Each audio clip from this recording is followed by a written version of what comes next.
y nos vamos a ir esta noche con el estudio de la palabra del Señor. Tenemos en primer lugar aquí el capítulo 25 del Evangelio según San Mateo. El capítulo 25 de San Mateo se divide en tres tramos, en tres episodios distintos tenemos aquí. El primero es la parábola de las 10 vírgenes, el segundo es la parábola de los talentos y el tercer episodio que tenemos es la venida del Hijo del Hombre en gloria. Esos tres son los eventos sobre los que vamos a centrar toda nuestra atención esta noche. Entonces vamos a ver. Primero quiero leerles esta parábola de las 10 vírgenes que encontramos en los primeros versos de San Mateo capítulo 25. Entonces el reino de los cielos será semejante a 10 vírgenes que tomando sus lámparas salieron a recibir al novio. 5 de ellas eran insensatas y 5 prudentes, porque las insensatas al tomar sus lámparas no tomaron aceite consigo, pero las prudentes tomaron aceite en frascos y juntamente con sus lámparas. Al tardarse el novio, a todas les dio sueño y se durmieron. Pero a la medianoche se oyó un clamor: aquí está el novio, salgan a recibirlo. Entonces todas aquellas vírgenes se levantaron y arreglaron sus lámparas. Y las insensatas dijeron a las prudentes: denos de su aceite, porque nuestras lámparas se apagan. Pero las prudentes respondieron: no, no sea que no haya suficiente para nosotras y para vosotras. Vayan más bien a los que venden y compren para ustedes. Mientras ellas iban a comprar, vino el novio, y las que estaban preparadas entraron con él al banquete de bodas, y se cerró la puerta. Después vinieron también las otras vírgenes diciendo: Señor, Señor, ábrenos. Pero él respondió: en verdad les digo que no las conozco. Velen pues, no saben ni el día ni la hora, dijo el Señor al concluir esta parábola de las 10 vírgenes. A ver, pongamos el asunto en contexto. Lo primero que el Señor está diciendo es: entonces el reino de los cielos será semejante a 10 vírgenes. Es decir, él lo que está haciendo es un símil. Está diciendo: el reino de los cielos es semejante. No es que sea un programa con 10 vírgenes, sino que es semejante a eso, a una fiesta donde 10 vírgenes esperan a que llegue el novio. Entonces, no es que la venida del Señor va a ser así, que van a haber 10 vírgenes o 10 muchachas jóvenes esperando al Señor, ni son 10 novias que esperan al Señor, porque el Señor no se va a casar con 10, ni siquiera con 5, porque Él no es un polígamo. Él tiene una sola esposa, ¿correcto?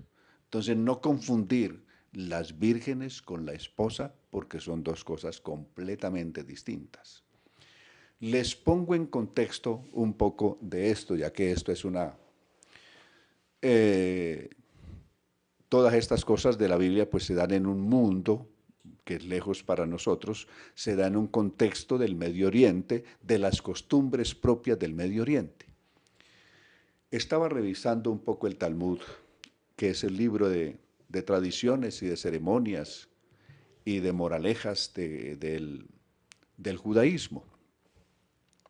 Y al revisar el Talmud nos habla de varias ceremonias. También tengo otros libros de ceremonias judías, tengo varios libros de ceremonias judías, y hay una coincidencia en hechos. Les voy a contar qué encontré en todo esto. Entre las costumbres, cuando hay un matrimonio, especialmente si se trata de una persona de la alta sociedad, pues las personas muy pobres o campesinas generalmente no hacen todos esos protocolos. Pero cuando se daba una boda, especialmente de una persona de peso en la sociedad o de resonancia en la sociedad, normalmente se seguía todo un protocolo. Y es que eh, las mujeres poco se les tenía en cuenta en los diversos oficios y funciones del servicio en Israel. Pero para estos eventos de fiestas o eventos festivos, de ceremonias, sí tenían ellas un papel importantísimo que cumplir en él. Cuando era, por ejemplo, la presentación de un niño, también en los funerales, normalmente se llamaban las mujeres y eran las que hacían lendeche, es decir, las que lloraban, las que hacían lamentación por el que había muerto, eran costumbres propias de ellos, de los judíos de aquel entonces, o del judaísmo en general. Y así en otros eventos, pero el más importante, a la ceremonia más importante a la que asistían, y se les daba un papel muy importante a desempeñar, era en las bodas, cuando había una boda. Normalmente se escogían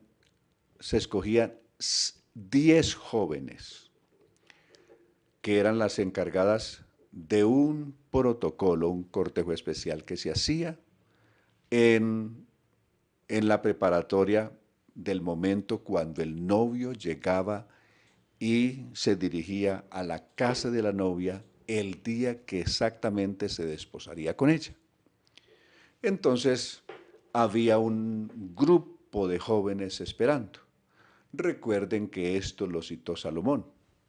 En el libro de Cantares capítulo 3, verso 11, Salomón dice, salid y mirad al rey Salomón con la corona con que lo coronó su madre, porque también la mamá tenía un papel preponderante en esta fiesta.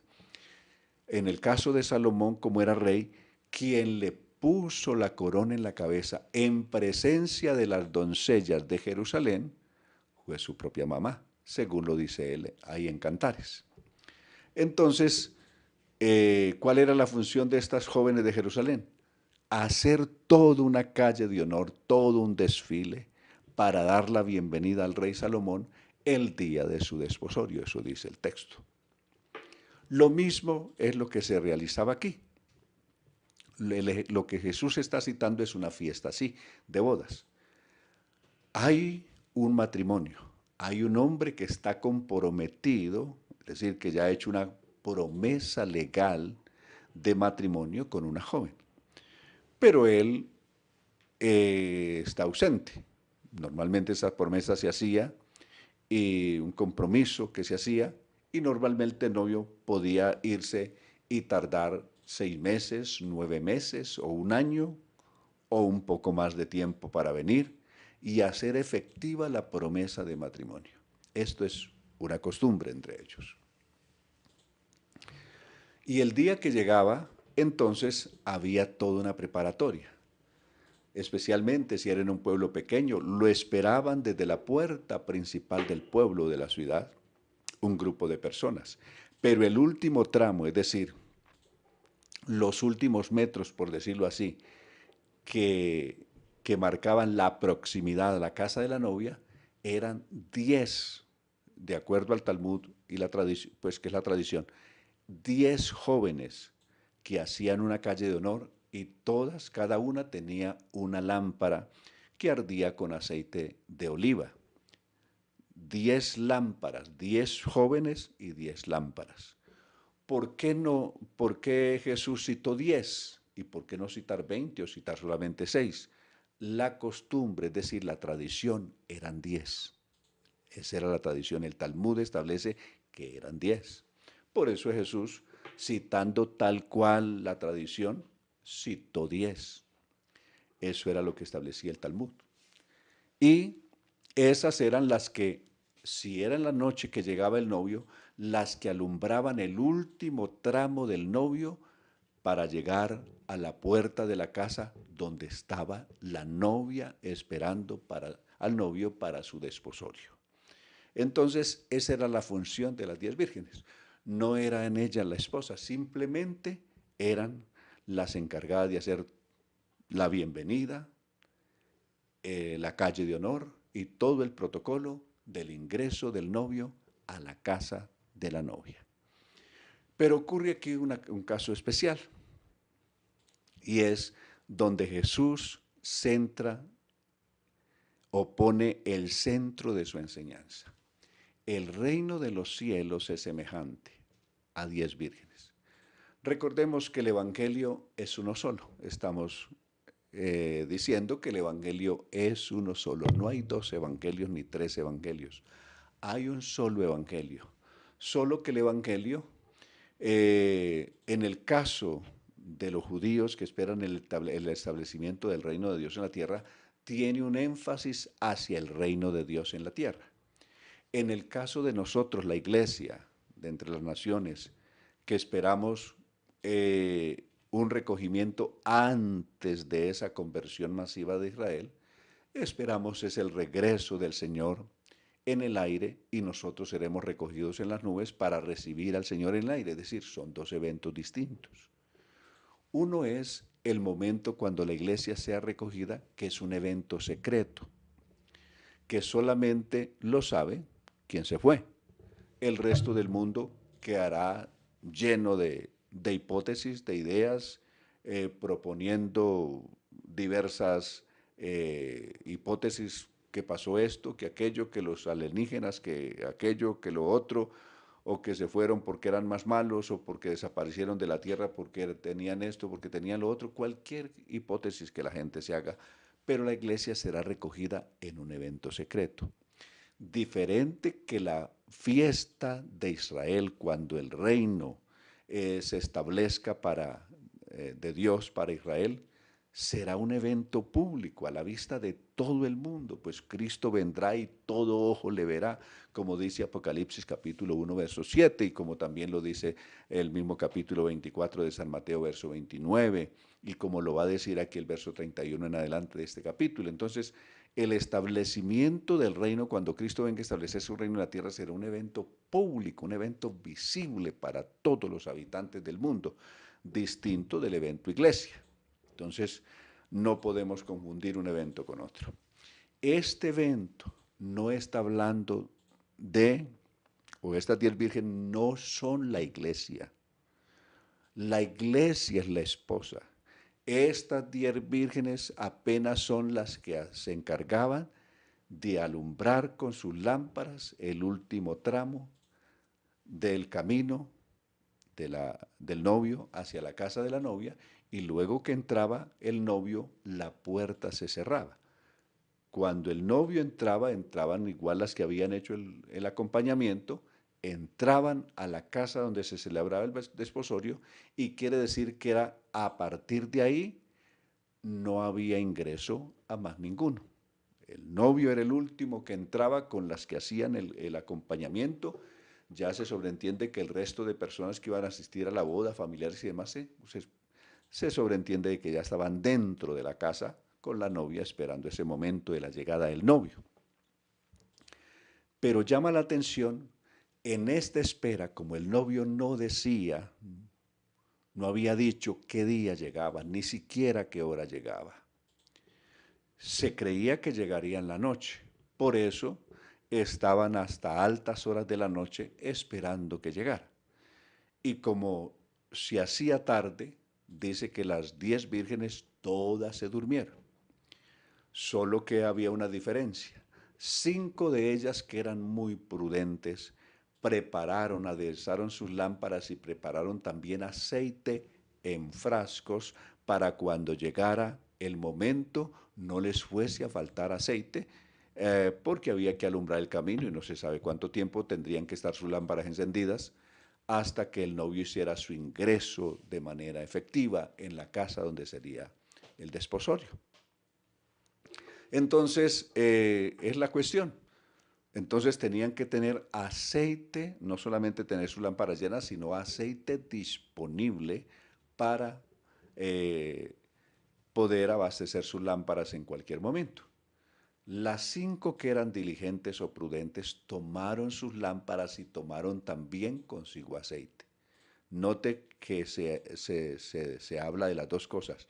Tomaron sus lámparas y tomaron también aceite consigo. No bastaba tener las lámparas, había que tener aceite también. Y las otras negligentes, en cambio, tenían las lámparas, pero no tomaron aceite. Y una lámpara sin aceite no funciona. Entonces, por eso cuando llega, se oye el clamor en el verso 6, a medianoche se oyó el clamor, he aquí, el novio ha llegado, salgan a recibirlo. Pues resulta que no solamente las despertó la voz del novio porque todas se habían dormido, sino que es apenas el momento cuando 5 de ellas descubren que no tienen aceite para sus lámparas. ¿Por qué esperar hasta última hora para tener lo que necesitan para la llegada del novio? Es una tremenda negligencia descrita por el Señor. Le pasará a gran parte de Israel en su preparatoria. Recuerden que Israel se prepara en su salvación para el encuentro con el Mesías, para el establecimiento del reino en el tiempo de la gran tribulación. En ese tiempo se va a predicar el Evangelio del reino de Dios, o el Evangelio que hoy predicamos solo con énfasis en el reino de Dios, lo va a ser predicado por los 144,000 de Apocalipsis capítulo 7, por los 2 testigos de Apocalipsis 11, van a predicar el mismo mensaje porque no hay otro mensaje. El Evangelio es, Jesucristo es el centro del Evangelio para nosotros hoy y lo será para ellos también en el tiempo de la gran tribulación y hasta que dure el cielo y la tierra. Generalmente el Evangelio es el centro de todo, el Evangelio de Cristo.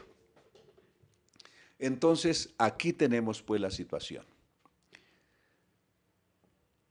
Hay personas que, al igual que las 10 vírgenes aquellas, espiritualmente lo que nos sirve este símil sí es para decir que hay personas hoy también que son muy diligentes espiritualmente y otros que son muy negligentes espiritualmente. Unos que buscan todos los días estar preparados, tener sus lámparas, no solamente sus lámparas llenas de aceite, sino tener provisión suficiente. No basta tener una vida cristiana, símbolo de la lámpara. Esa lámpara tiene que tener la unción de Dios, la presencia de Dios. Una persona puede ser, las lámparas de aquellas mujeres eran idénticas porque normalmente se manejaban lámparas idénticas. La lámpara de esta era igual que la de la otra, la lámpara de la negligente era igual que la lámpara que tenía la diligente. Eran las lámparas idénticas. ¿Dónde estaba la diferencia? Estuvo en el aceite. Hay personas que tienen vidas aparentemente cristianas muy similares el uno al otro, pero cuánta profundidad, cuánta vida espiritual hay realmente en cada uno. Cuánta preparatoria, cuánta diligencia espiritual hay realmente en la vida de cada uno. He ahí la pregunta y ahí el dilema que necesitamos resolver. Por eso este mensaje nos habla a todos. Aunque no está dirigido directamente, de manera directa hacia nosotros como iglesia, sin embargo, sí nos habla a todos en el sentido de que corremos el riesgo de ser negligentes, de ser necios, de ser tan perezosos, de dejar para última hora la preparación espiritual. Todo se lo cargamos a mañana, cuándo se va a consagrar mejor, cuándo va a enderezar sus pasos, cuándo va a arreglar realmente su vida con Dios. Y todos dicen mañana, el año entrante. En fin, cuando pase esto, cuando pase aquello, cuando supere esto, cuando supere aquello, cuando tenga un trabajo y cuando lo tiene, no, cuando ya no tenga este trabajo, es que este trabajo ahora me es un problema y no me deja realmente consagrarme a Dios. Y así sucesivamente siempre son excusas. La verdad es que ante Dios no hay excusas. Necesitamos estar plenamente preparados. No sabemos, al igual que las 10 vírgenes, no sabemos el día ni la hora. Luego tenemos, a partir del verso 14, tenemos la parábola de los talentos.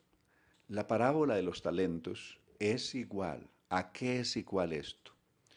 Porque el reino de los cielos es como un hombre que al emprender un viaje llamó a sus siervos y les encomendó sus bienes. Note, estos hombres son los administradores de los bienes del hombre rico que se fue y prometió que un día volvería.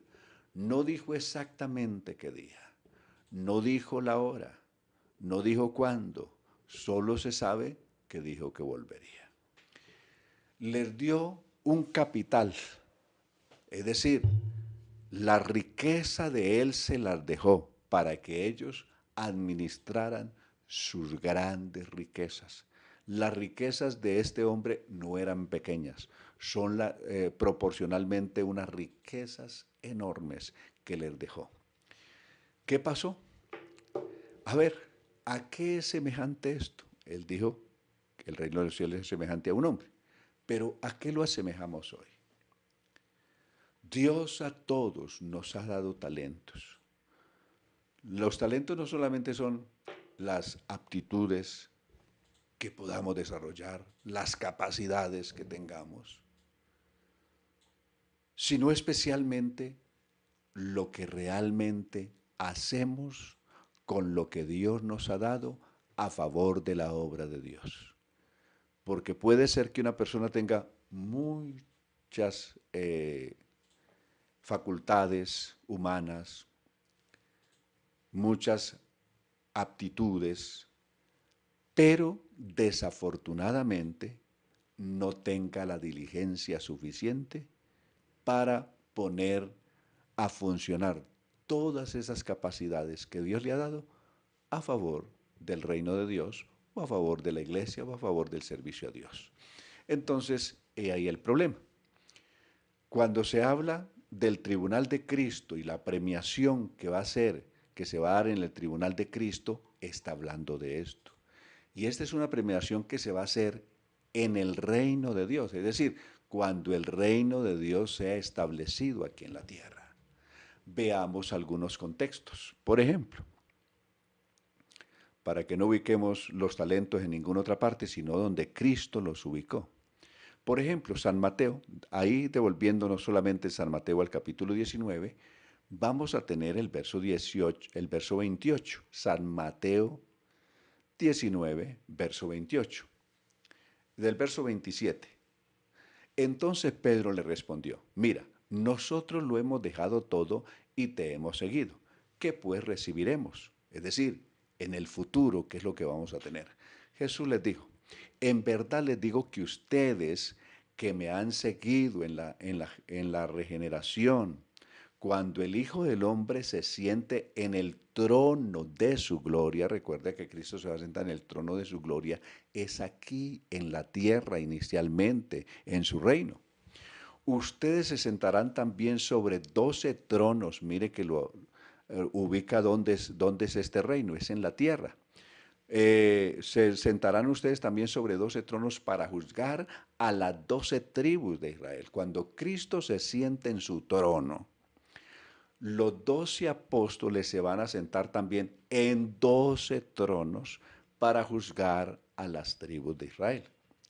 Y recuerden, eso es los 12 apóstoles, pero de, el resto de hermanos que conformamos la iglesia, ¿qué galardones vamos a tener en el reino de Dios que va a ser aquí en la tierra por 1000 años? ¿Qué galardones tendremos? Es decir, en el tribunal de Cristo, ¿qué es lo que vamos a tener? Recuerden, Apocalipsis capítulo 3, verso 21. Al que venciere, le daré que se siente conmigo en mi trono y regirá las naciones con vara de hierro como yo también las he regido. Vamos a cogobernar, no a Israel porque lo van a cogobernar los 12 apóstoles, pero vamos a cogobernar el mundo. Vamos a hacer la corte, por decirlo así, la corte judicial que va a juzgar al mundo. Primera de Corintios capítulo 6, verso 2 en adelante. No sabéis que los santos han de juzgar el mundo. Incluso no solamente vamos a juzgar el mundo, vamos a juzgar a los mismos ángeles en el juicio final.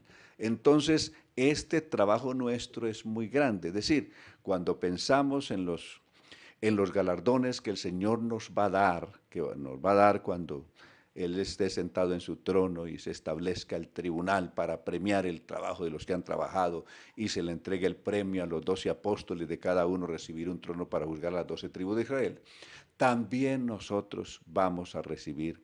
Y eso es lo que sigue diciendo. Eso es lo que dijo el Señor aquí. Y volvamos a San Mateo capítulo 25 y observemos esa fiesta de los talentos para que no los ubiquemos en ninguna otra parte. Porque el reino de los cielos es como un hombre que al emprender su viaje llamó a sus siervos y les encomendó sus bienes. Y uno le dio 5 talentos, el equivalente a 108 kilos de plata, a otro le dio 2 y a otro 1, a cada uno conforme a su capacidad, y se fue de viaje. El que había recibido los 5 talentos enseguida fue y negoció con ellos y ganó otros 5 talentos. Asimismo, el que había recibido 2 talentos, es decir, el equivalente a 43.2 kilos de plata, ganó otros 2. Pero el que no había recibido, el que había recibido 1, fue y cavó en la tierra y escondió el dinero de su señor. Después de mucho tiempo vino el señor de aquellos siervos y arregló cuentas con ellos. Note dónde se arreglan las cuentas. Las cuentas se arregló donde él mismo los había dejado cuando se fue. Los premios se dan o los da el Señor en el mismo lugar donde ellos habían recibido los talentos, no en otra parte, es ahí. Por eso cuando vino el Señor de aquellos siervos, arregló cuentas con ellos. Y llegando al que había recibido los 5 talentos, trajo otros 5 talentos diciendo, Señor, usted me entregó 5 talentos, mira, he ganado otros 5 talentos. Su Señor le dijo, bien, siervo bueno y fiel.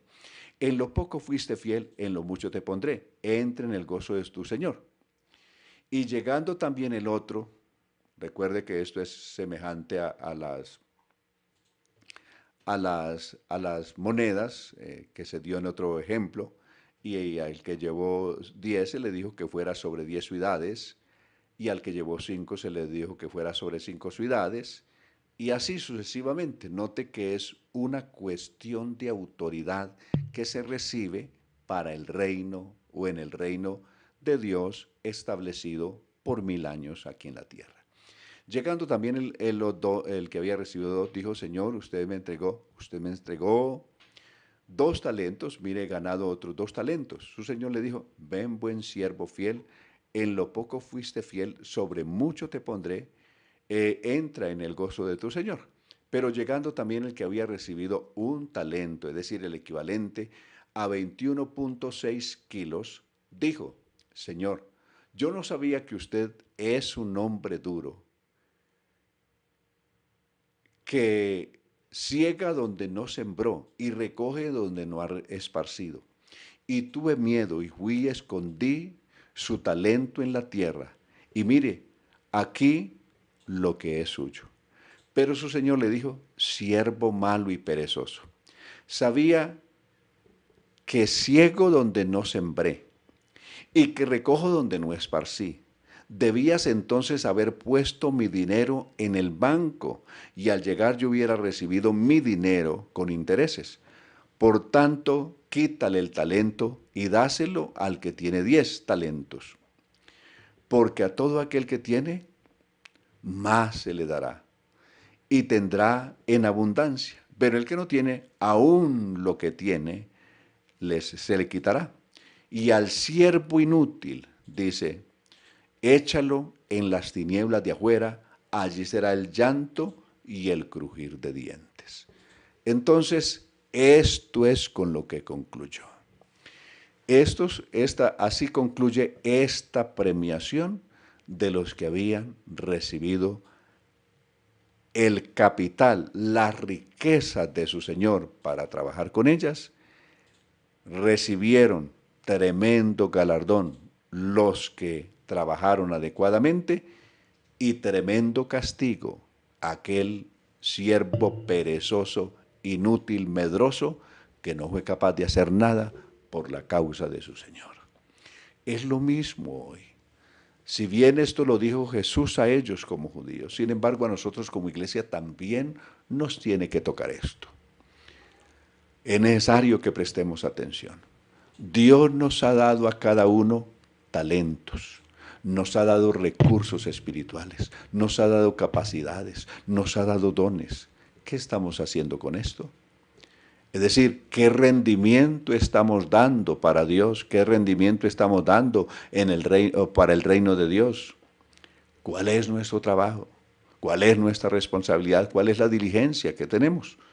Ahí pues necesitamos despertar, pellizcarnos cuando vemos enseñanzas como estas y saber que necesitamos tener la mayor diligencia, ser las personas de una entrega total, de una decisión de servicio real, las 24 horas, las 7 por 24 y como decía ayer, las 30 o 31 por 24, estoy hablando de los días del mes y de los meses del año.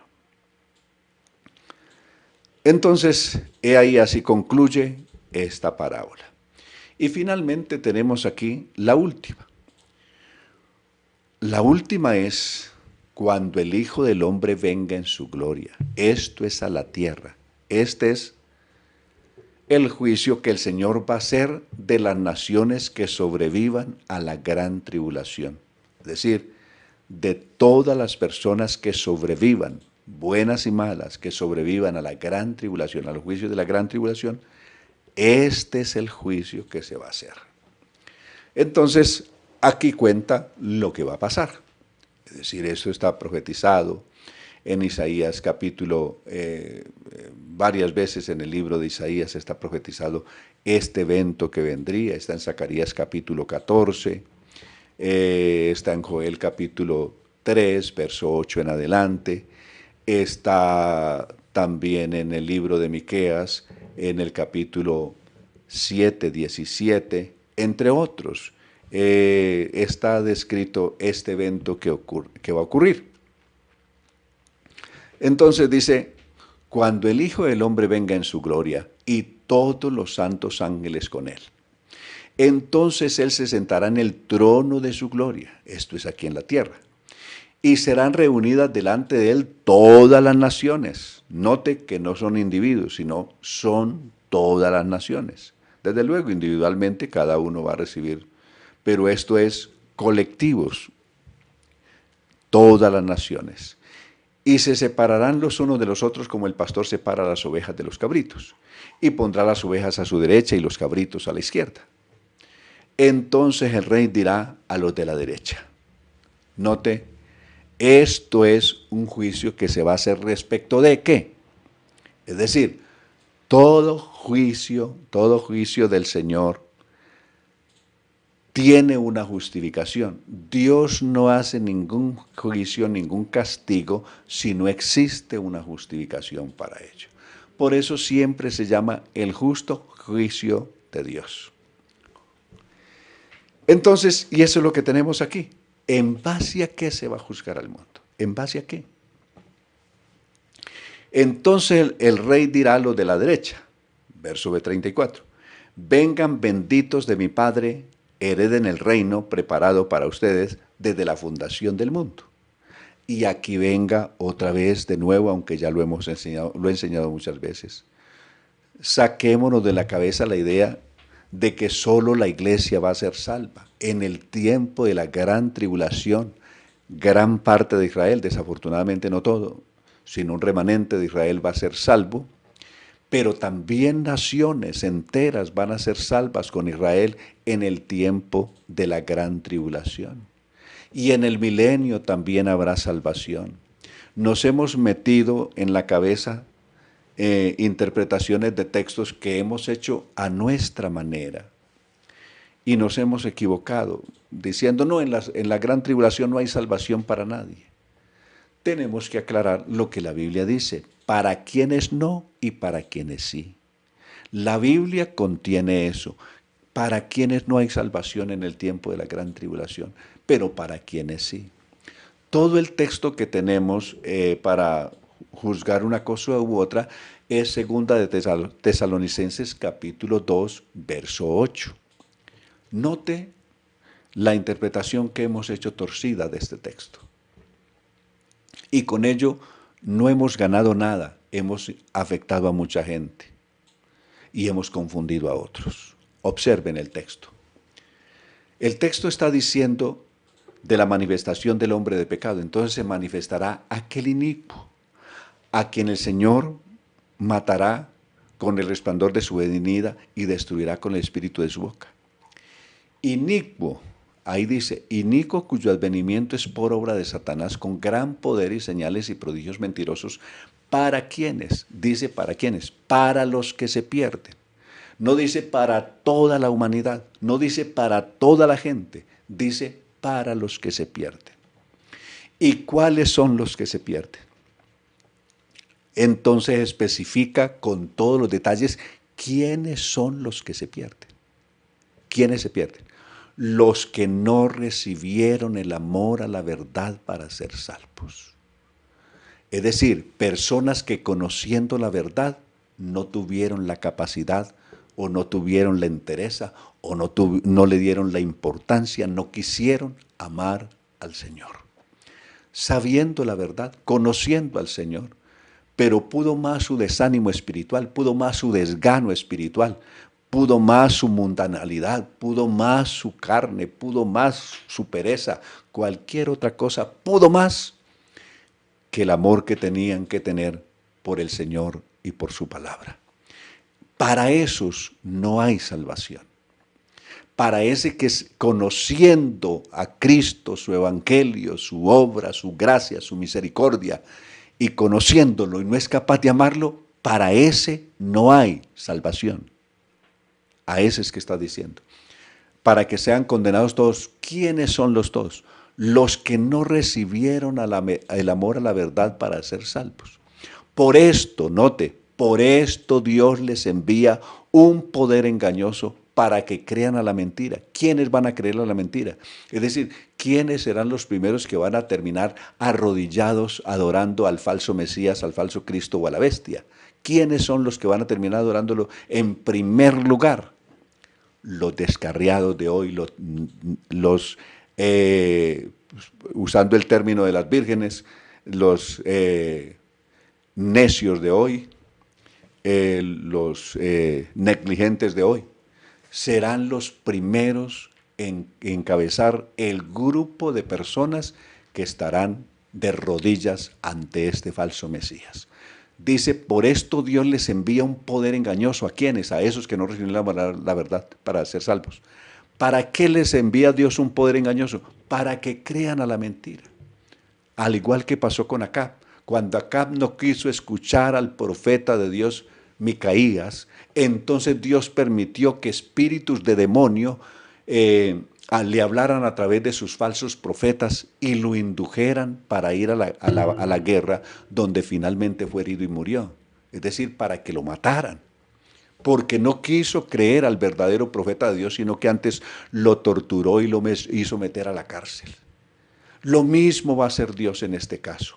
Por esto Dios les envía un poder engañoso para que crean a la mentira, a fin de que sean condenados todos. ¿Cuáles son los todos? Mire cuáles son los todos. Para que sean condenados todos. Todos son los. Note, el término los. Los determina un grupo limitado y no un todo absoluto. Los que no creyeron a la verdad. ¿Quiénes son los? Los que no creyeron a la verdad, sino que se complacieron en la injusticia. Esos son los que conociendo la verdad no la quisieron creer, sino que más bien siguieron pecando y pecando a pesar de que conocían la verdad, a pesar de que conocían el Evangelio. Tal vez muchos, sí, yo sé que el Evangelio es la verdad, sí, yo sé que el Evangelio es cierto, sí, yo sé que el Evangelio es verdad, pero yo no puedo dejar de pecar y sigue pecando. Para esos no hay salvación, a fin de que sean condenados todos los que no creyeron a la verdad, sino que se complacieron en la injusticia. Pero ocurre, ¿cuánto es el porcentaje en el mundo que conocemos la verdad? La verdad de Jesucristo. Tenemos 2.000 millones, más de 2.000 millones de personas que pertenecen al Islam, que no saben nada del Evangelio y les está prohibido por sus normas y por sus gobiernos saber algo del Evangelio. Tenemos 1.500 millones de chinos que por el Estado, por leyes del Estado y por la religión oficial del Estado en China, a la gente le es rotundamente prohibido, so pena de cárcel o hasta de pena de muerte, si leen o le encuentran alguna relación con el Evangelio de Cristo. No pueden saber nada de Cristo. ¿Y cuántos en 1.300 y pico de millones que tiene la India que están en el budismo, hinduismo y otra cantidad de sectas que hay allí que son igualmente enemigas del Evangelio de Jesús, que tienen a sus gentes encerradas en sus tradiciones y en sus creencias y blindados para que no les llegue nada del Evangelio? Entonces tenemos gente que no es de su voluntad, sino que por fuerzas externas están completamente cegados, impedidos de conocer la verdad. ¿Será que Dios dejará que esta gente se pierda sin que haya una oportunidad para ellos? No, la gran oportunidad vendrá. Por eso la Biblia dice en Isaías capítulo 60, levántate y resplandece porque ha venido tu luz y la gloria de Jehová ha nacido sobre ti. Está hablando sobre Israel. Porque aquí que tinieblas cubrirán la tierra y oscuridad las naciones, la gran tribulación. Pero en ti amanecerá Jehová en Israel y en ti será vista su gloria en Israel, desde luego. Pero dice el verso 4, andarán los reyes a tu luz y las naciones al resplandor de tu nacimiento. Cuando Israel reciba la revelación de Cristo como el verdadero Mesías, también cantidad de naciones del mundo se les abrirán los ojos y se volverán al Señor verdadero y aceptarán a Cristo como su Salvador, como su verdadero Mesías, en contra del falso Mesías que para aquel entonces esté reinando en el mundo. El mundo, gran parte de naciones, no todos desde luego, se van a volver al verdadero Dios. Y eso es lo que Cristo está diciendo. Esas naciones que se van a volver al verdadero Dios van a entrar en el milenio, van a ser salvas en la gran tribulación y van a estar. Por eso el Señor les dijo, venid benditos de mi Padre, heredad el reino preparado para vosotros desde la fundación del mundo. Y les dice, esto es una metáfora, porque tuve hambre y me diste de comer, porque tuve sed y me diste de beber, fui extranjero y me recibieron, desnudo me vistieron, enfermo me visitaron, en fin, entre otras. Dice el Señor que ellos extrañados le preguntarán, Señor, ¿y cuándo fue que te vimos sediento o hambriento o desnudo o en la cárcel o enfermo? Él les dirá, por cuanto lo hiciste con estos mis hermanos. Los hermanos son los 144,000 predicadores que judíos van a tener una hermandad con Jesús, tanto que van a morir, muchos van a ser muertos por él, es decir, por la causa del Señor. Es hermandad en el sacrificio y aún en la muerte. Y de otro lado son hermanos de él en cuanto a la carne. En Romanos capítulo 9, 5, de quienes son los patriarcas, de los cuales según la carne vino Cristo, el cual es Dios por sobre todas las cosas, bendito por los siglos de los siglos. Tenemos en Israel nada más un pequeño empujoncito. Cuando uno habla con muchos judíos en Jerusalén, que he tenido la oportunidad de hablar, uno sabe que bastaría un detallito así y ellos de inmediato se abrirían los ojos y reconocerán a Jesús como el Mesías. Desafortunadamente en Israel, por las normas también de la religión de las religiones fundamentalistas que hay en Israel, a la gente le tienen prohibido que conozcan del Evangelio. Un canal que predicaba el Evangelio estos días en Jerusalén fue cerrado, cerrado por mandato del Estado, porque no les permiten que conozcan el Evangelio. Pero cuando uno habla en la calle con la gente, que yo he hablado con ellos, sabe que bastará un pequeño empujoncito y abrirán los ojos. Sabe que los musulmanes bastará un pequeño empujoncito y abrirán los ojos y reconocerán a Jesús como el verdadero Dios, como el verdadero Mesías. Entonces, eso está ahí congeladito, pero va a llegar ese momento de un tremendo despertar. Por eso el tiempo de la gran tribulación será el tiempo más espantoso de los más grandes juicios y castigos de Dios en la tierra, pero será el tiempo de más cantidad o de mayor número de personas salvas que van a haber en el mundo en el tiempo de la gran tribulación. Hasta aquí nos hemos convertido individuos. Cuando llegue ese momento, se van a convertir naciones. Y eso es lo que el Señor está enseñando con este ejemplo de estas naciones, que unos entran y les dice: venid benditos de mi Padre. Los llaman los justos, irán los justos a la vida eterna, y los otros irán al castigo eterno preparado para el diablo y sus ángeles. Con esto quería concluir nuestro estudio esta noche de este capítulo 25 del Evangelio según San Mateo, y ya entramos en la recta final a partir del próximo lunes. Ya todo lo que tiene que ver con los pormenores que llevaron a Cristo a la muerte, a ser entregado, a la muerte, a la sepultura y a su resurrección en esta parte final de San Mateo, del Evangelio según San Mateo.